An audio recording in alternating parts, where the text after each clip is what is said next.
नमस्ते Bharat. BPSC teacher 3.0 और 4.0 का एग्ज़ाम, साथ ही और भी जो वनडे एग्ज़ाम होता है उस एग्ज़ाम को देखते हुए हमने जीके जीएस के इंडियन पॉलिटी को क्वेश्चन के माध्यम से पढ़ना शुरू किया है।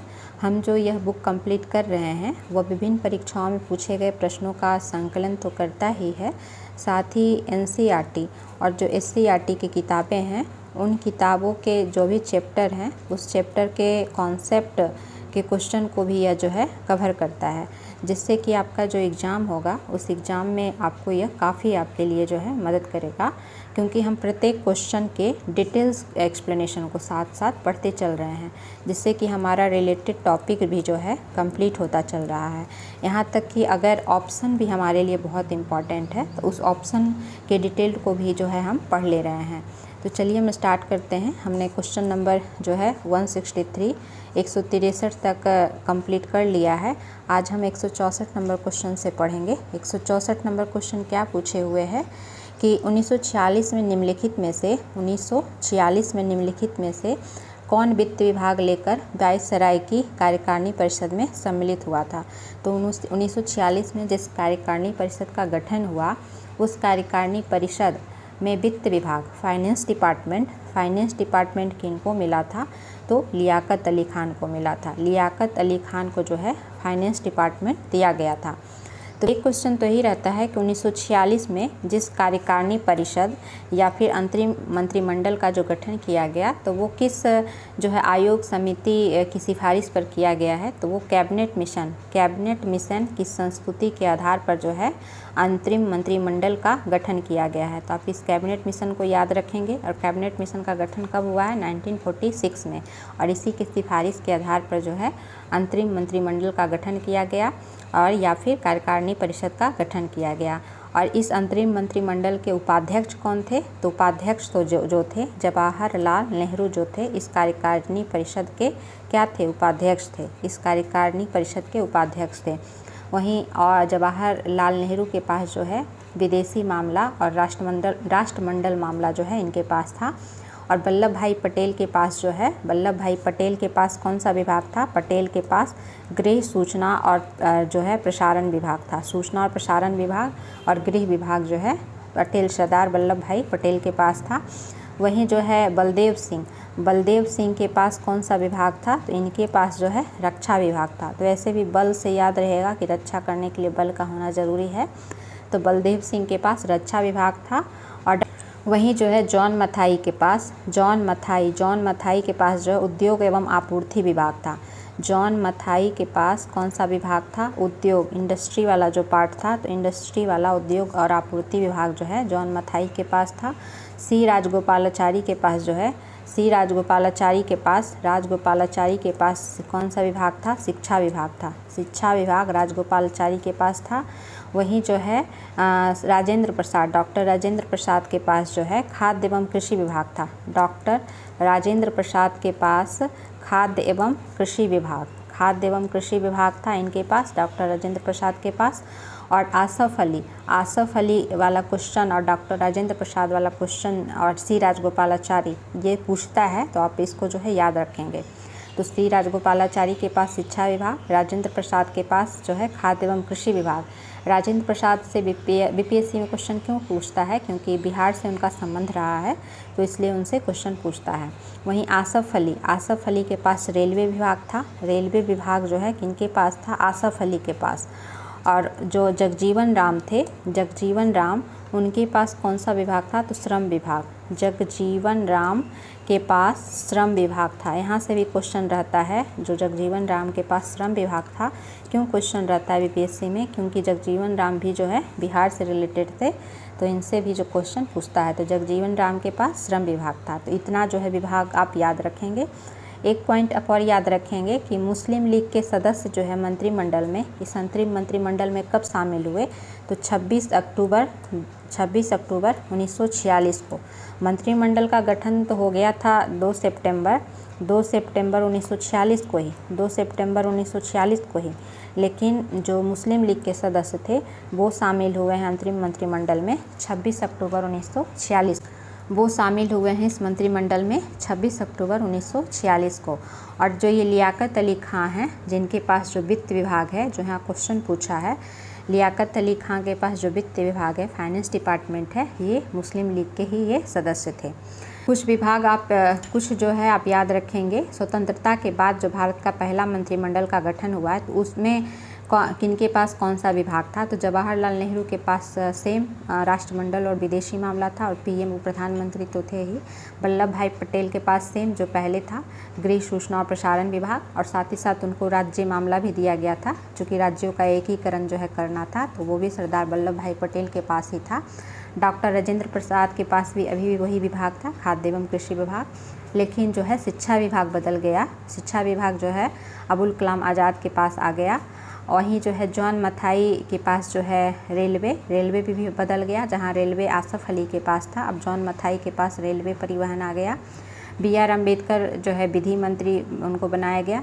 वहीं बलदेव सिंह के पास अभी भी रक्षा विभाग था, और राजकुमारी अमृत कौर के पास स्वास्थ्य विभाग था, और जो है RK षणमुगम शेट्टी के पास वित्त विभाग था, और श्यामा प्रसाद मुखर्जी के पास जो है उद्योग एवं आपूर्ति विभाग था। तो ये स्वतंत्रता के बाद जो है, जो भारत का पहला मंत्रिमंडल का गठन हुआ, तो उस मंत्रिमंडल में किनके पास क्या विभाग था, वो हमने जो है जाना।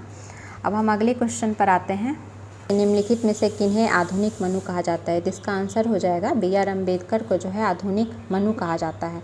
तो हमें ये पता होना चाहिए कि मनु कौन थे। तो मनु के द्वारा जो है मनुस्मृति लिखा गया था, मनुस्मृति लिखा गया था। और मनुस्मृति जो है एक पुस्तक है जो कि कानून या विधि निर्माण से संबंधित है, कि राज्य, समाज, देश, प्रशासन चलाने के लिए जो है किस प्रकार की व्यवस्था होनी चाहिए, ऐसा कुछ इसमें जो है मनुस्मृति में बताया गया है। तो ऐसा ही कुछ काम जो है BR अम्बेडकर के द्वारा किया गया, इससे कुछ ज़्यादा ही बहुत बड़े स्तर पर किया गया है, जिसमें BR अम्बेडकर के द्वारा जो है संविधान निर्माण के लिए काफ़ी काम किया गया। संविधान निर्माण के लिए जिस प्रारूप समिति का गठन किया गया था, किस समिति का? बहुत सारी समितियों का गठन किया गया था संविधान निर्माण में। प्रारूप समिति इसमें से एक महत्वपूर्ण समिति थी। तो इस प्रारूप समिति के अध्यक्ष कौन थे? BR अम्बेडकर ही थे। और इस प्रारूप समिति के द्वारा ही जो है संविधान निर्माण के लिए जो है काफ़ी बड़ा जो है प्रयास किया गया था। और BR अम्बेडकर के द्वारा जो है, BR अम्बेडकर के बारे में एक पॉइंट आप और याद रखेंगे कि संविधान सभा के लिए जब चुनाव हो रहा था, तो चुनाव के समय जो है अम्बेडकर को पहली बार जो है उनका निर्वाचन बंगाल से हुआ था। लेकिन जब बंटवारा हो गया 1947 में, जो विभाजन हो गया, तो उस विभाजन के बाद जो है उनका निर्वाचन बॉम्बे से हुआ था। ये क्वेश्चन एक रहता है, अचानक से मुझे याद आ गया, इसलिए मैं थोड़ा बोल दी। तो बंटवारे के बाद उनका निर्वाचन कहाँ से हुआ है? बॉम्बे से। लेकिन पहली बार उनका निर्वाचन संविधान सभा के लिए बंगाल से हुआ था। तो इस एक पॉइंट को आप याद रखेंगे। वहीं स्वतंत्रता के उपरांत भी जो है BR अम्बेडकर को भी हमने पढ़ा ही कि विधि मंत्री बनाया गया था। विधि विभाग जो है BR अम्बेडकर को दिया गया था। तो विधि निर्माण, कानून निर्माण के दिशा में इनका जो है प्रयास काफ़ी सराहनीय रहा है, इसलिए इनको आधुनिक मनु कहा जाता है। नेक्स्ट क्वेश्चन क्या है कि हमारे देश में किसी राज्य की कार्यपालिका शक्ति का प्रधान कौन होता है? तो जो राज्य की कार्यपालिका शक्ति है उसका प्रधान कौन होता है? तो राज्यपाल होता है। किस प्रकार होता है राज्य की कार्यपालिका शक्ति का प्रधान? तो राज्य की कार्यपालिका शक्ति हमें सबसे पहले पता होना चाहिए कि उसमें कौन कौन लोग शामिल होता है। तो राज्य की कार्यपालिका शक्ति में एक तो राज्यपाल शामिल होता ही है, राज्यपाल।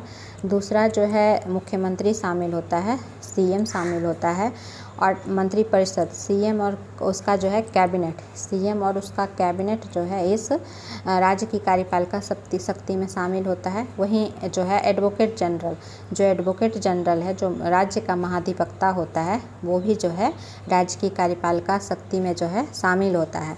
लेकिन इस राज्य की कार्यपालिका शक्ति का जो है प्रधान कौन होता है? राज्यपाल होता है। लेकिन आप ये भी ध्यान रखेंगे कि ये राज्यपाल जो होता है नाम मात्र का संवैधानिक प्रधान होता है कार्यपालिका शक्ति का। क्वेश्चन इस तरह से भी पूछता है कि नाम मात्र का प्रधान और वास्तविक प्रधान। तो जब क्वेश्चन पूछे कि नाम मात्र का प्रधान कौन होता है कार्यपालिका शक्ति का, तब आंसर राज्यपाल हो जाएगा। लेकिन वास्तविक प्रधान CM और उसका जो कैबिनेट होता है वो जो है कार्यपालिका शक्ति का प्रधान होता है। तो हम थोड़ा सा राज्यपाल को देख लेते हैं। तो राज्यपाल का वर्णन कहाँ है? तो राज्यपाल का वर्णन जो है संविधान के भाग 6 में है। वहीं आर्टिकल जो है, अनुच्छेद जो है कहाँ से कहाँ तक है, अनुच्छेद 153 से लेकर के 167 जब तक जो है राज्यपाल का वर्णन है। वही आप एक आर्टिकल को याद रखेंगे कि 153 जहाँ से ये शुरू हो रहा है राज्यपाल का अनुच्छेद, तो 153 में कहा गया है कि राज्य का एक राज्यपाल होगा। लेकिन 7वें संविधान संशोधन कॉन्स्टिट्यूशनल अमेंडमेंट एक्ट 1956 के द्वारा ये प्रावधान किया गया कि राज्यपाल जो है एक या एक से अधिक राज्यों का भी राज्यपाल एक ही हो सकता है, यानी दो राज्यों का भी राज्यपाल एक ही हो जाएगा। ये प्रावधान जो है 7वां संविधान संशोधन 1956 के माध्यम से ये किया गया है। चूँकि यहाँ राज्य की कार्यपालिका शक्ति का प्रधान से क्वेश्चन था, तो हम ये देख लेते हैं कि राज्यपाल की क्या क्या कुछ कार्यकारी शक्तियाँ होती हैं। वैसे तो राज्यपाल की बहुत सारी शक्तियाँ होती है, जिसमें कार्यकारी शक्ति, विधायी शक्ति, न्यायिक शक्ति या फिर उसका वित्तीय शक्ति। लेकिन राज्यपाल के हम यहाँ कार्यकारी शक्ति को देख लेते हैं। तो राज्यपाल जो है अपनी कार्यकारी शक्ति के तहत जो है सीएम और जो भी अन्य मंत्री उनकी जो है नियुक्ति करता है। नियुक्ति का जो है शक्ति किसके पास होता है, राज्यपाल के पास होता है। वहीं राज्य का जो भी कुछ प्रमुख पद है, जैसे राज्य का महाधिवक्ता, राज्य निर्वाचन आयोग, राज्य वित्त आयोग, राज्य लोक सेवा आयोग, इन सब के अध्यक्ष और सदस्यों की नियुक्ति भी राज्यपाल के द्वारा की जाती है। और साथ ही जो है राज्यपाल के पास ये शक्ति है कि वो मुख्यमंत्री से जो भी प्रशासनिक मामला है या फिर कोई विधायी प्रस्ताव है उसकी वो जानकारी मांग सकता है अपनी कार्यकारी शक्ति के तहत। वहीं राष्ट्रपति शासन की जब बात आती है, तो राज्य में जब संवैधानिक तंत्र विफल हो जाए तो आर्टिकल 356 का प्रयोग करके वो जो है राष्ट्रपति को सिफारिश कर सकता है राज्य में राष्ट्रपति शासन लगाने के लिए। तो ये भी कार्यकारी शक्ति के तहत ही आता है राज्यपाल के। और राज्य में जो भी यूनिवर्सिटी होता है, विश्वविद्यालय होता है, उसका जो है चांसलर, कुलाधिपति होता है राज्यपाल, कुलाधिपति होता है। और साथ ही साथ जो है वाइस चांसलर, कुलपति की नियुक्ति भी जो है राज्यपाल के द्वारा की जाती है। जो भी यूनिवर्सिटी होते हैं राज्य में, उस यूनिवर्सिटी, उस विश्वविद्यालय के कुलपति की नियुक्ति भी राज्यपाल द्वारा की जाती है। तो ये सब सारी शक्तियाँ जो है किस शक्ति के तहत आती है, कार्यकारी शक्ति के तहत आती है राज्यपाल का। नेक्स्ट क्वेश्चन क्या है कि हमारे संविधान के भाग 3 में उपबंधित धर्म की स्वतंत्रता का अधिकार, जो धर्म की स्वतंत्रता का अधिकार आर्टिकल कहाँ से कहाँ तक दिया गया, 25 से लेकर के जो 28 तक धार्मिक स्वतंत्रता का जो अधिकार दिया गया है हमारे भारतीय संविधान के भाग 3 यानी कि मौलिक अधिकार, फंडामेंटल राइट में। तो उस मौलिक अधिकार में धार्मिक स्वतंत्रता का अधिकार किस प्रकार की अभिव्यक्ति है, यानी उसका नेचर क्या है, तो वो नेचर में जो है नकारात्मक भी है और जो है सकारात्मक भी है। तो इसलिए आंसर यहाँ क्या हो जाएगा, उपर्युक्त दोनों हो जाएगा कि धर्म की स्वतंत्रता का अधिकार जो है कि अभिव्यक्ति नकारात्मक भी है और सकारात्मक भी है। तो हम ये देख लेते हैं कि सबसे पहले तो आर्टिकल 25 से 28 में क्या दिया हुआ है और जो है ये नकारात्मक कैसे है और सकारात्मक कैसे है, दोनों बातों को हम देख लेते हैं। तो हम पहले मौलिक अधिकार को पढ़ लेते हैं एक बेसिक, उसके बाद जो है धर्म की हम स्वतंत्रता के अधिकार को देखेंगे। तो मौलिक अधिकार का वर्णन जो है कहाँ है, तो भारतीय संविधान के भाग 3 में मौलिक अधिकार का वर्णन है और अनुच्छेद जो है 12 से लेकर के 35 तक जो है मौलिक अधिकार का वर्णन किया गया है। और इस मौलिक अधिकार का उद्देश्य कभी कभी पूछ लेता है, उद्देश्य क्या है, तो राजनीतिक लोकतंत्र की स्थापना करना जो है मौलिक अधिकार या फिर फंडामेंटल राइट क्या क्या है, उद्देश्य है। राजनीतिक लोकतंत्र की स्थापना करना फंडामेंटल राइट का जो है उद्देश्य है। तो यहाँ पे क्वेश्चन क्या पूछ रहा था कि धर्म की स्वतंत्रता का अधिकार, धर्म की स्वतंत्रता का अधिकार कहाँ से कहाँ तक मिला हुआ है, 25 से लेकर के 28 तक। 25 से 28 तक जो मौलिक अधिकार में 25 से 28 तक क्या है, धार्मिक स्वतंत्रता का अधिकार है, जिसमें 25 में क्या कहा गया है कि अंतःकरण की ओर धर्म की अबाध रूप से मानने, आचरण करने और प्रचार करने की स्वतंत्रता है। यानी किसी भी धर्म को हम मान सकते हैं, उसका आचरण कर सकते हैं और उसका प्रचार कर सकते हैं। वहीं आर्टिकल 26 में क्या कहा गया है कि जो भी धार्मिक कार्य है उस धार्मिक कार्य के प्रबंध की स्वतंत्रता है। आर्टिकल 27 में क्या कहा गया है कि धर्म की अभिवृद्धि के लिए करों को देने से स्वतंत्रता जो है प्रदान की गई है।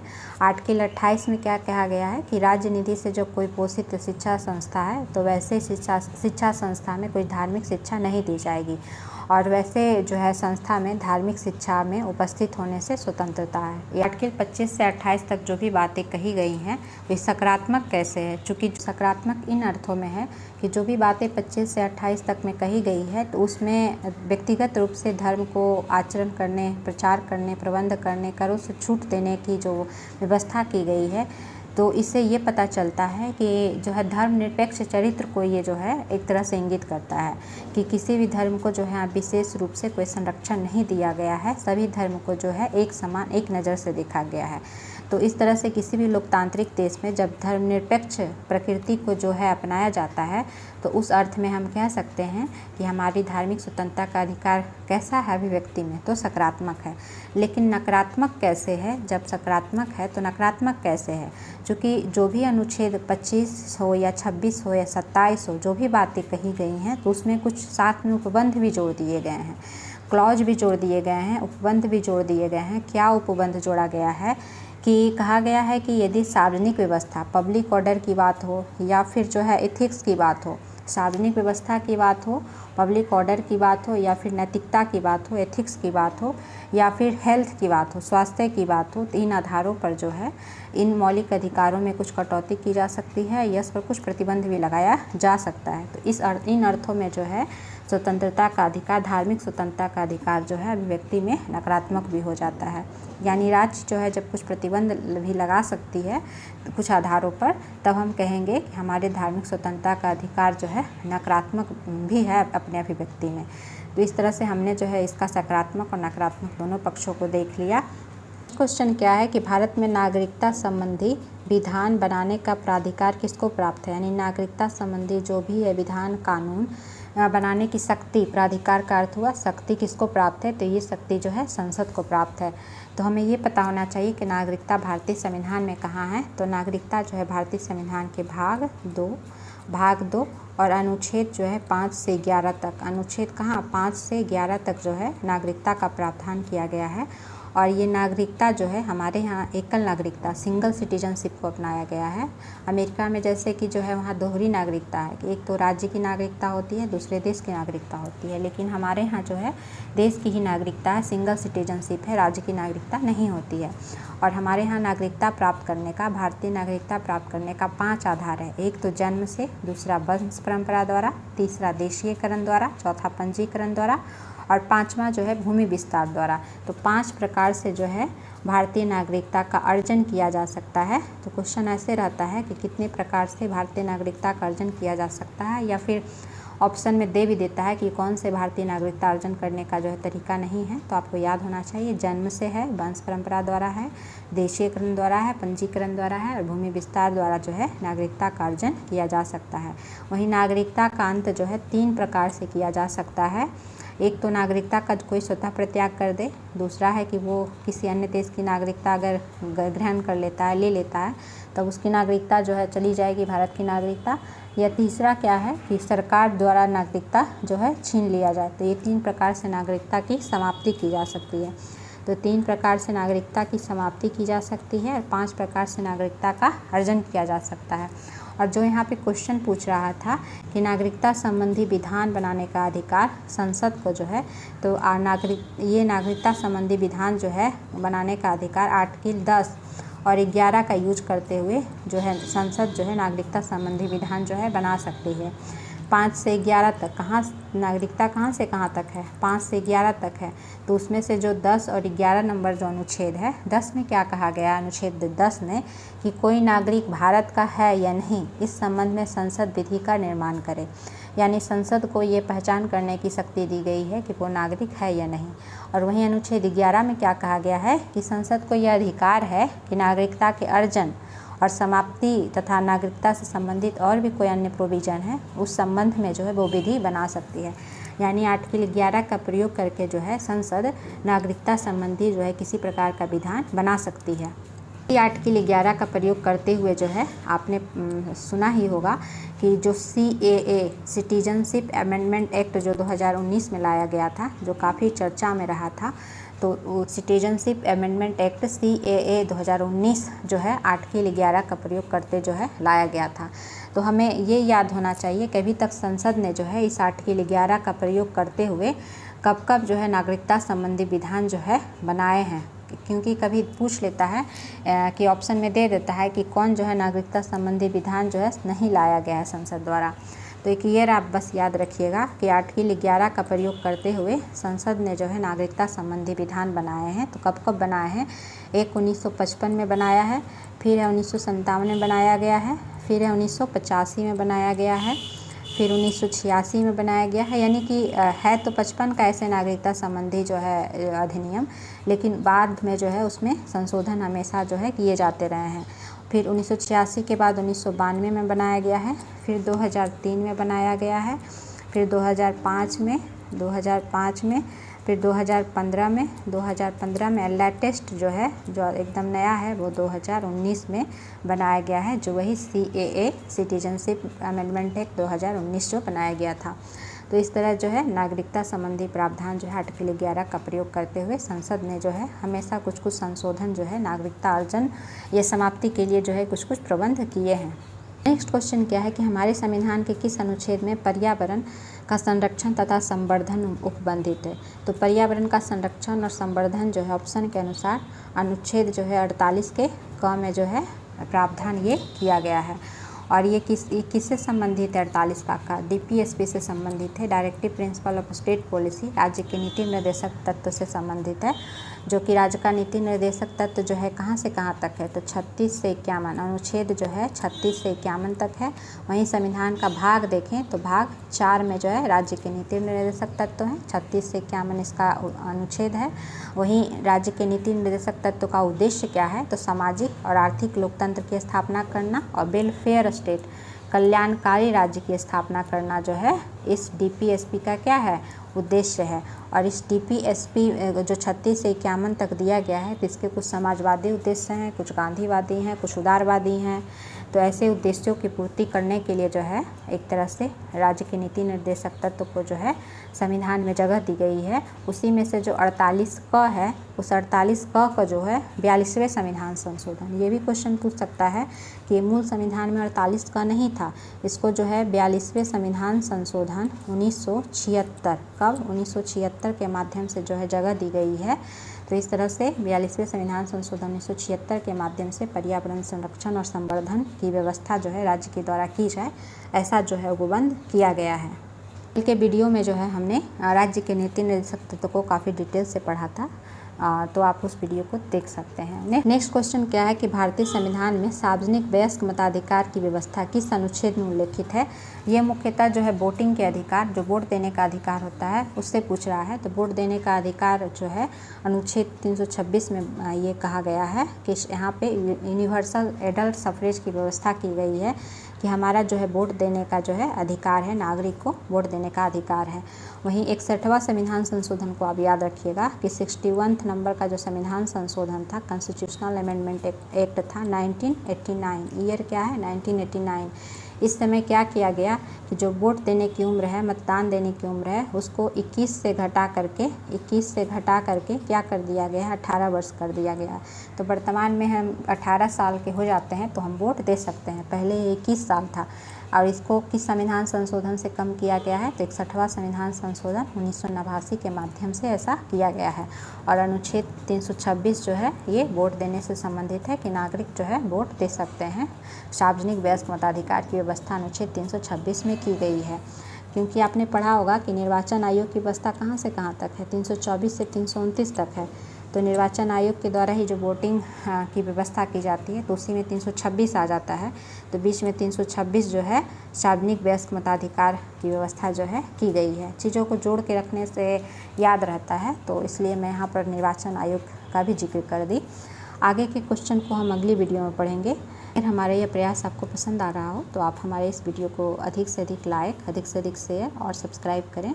साथ ही साथ जो है आप हमें यह भी बताने का प्रयास करें कमेंट के माध्यम से कि क्या कुछ सुधार किया जा सकता है या फिर जो है क्या कुछ और किसी विषय पर जो है वीडियो को बनाया जा सकता है।